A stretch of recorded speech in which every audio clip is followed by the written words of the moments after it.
I want to know how good your x-ray vision is when my pool's leaking at the floor drain. How do you know that? How Not do easy. you know that? And I want to know how you going to fix that. Yeah, it's not easy.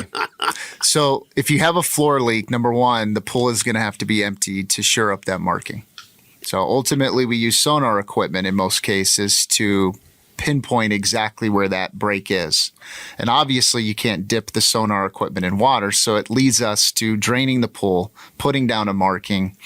And in worst case scenario, you have one on the floor. Ultimately, we'll tape it off in a 2 foot by 2 foot section, and we'll cut into the actual surface, going down to the plumbing lines that are in place. We'll bridge the line.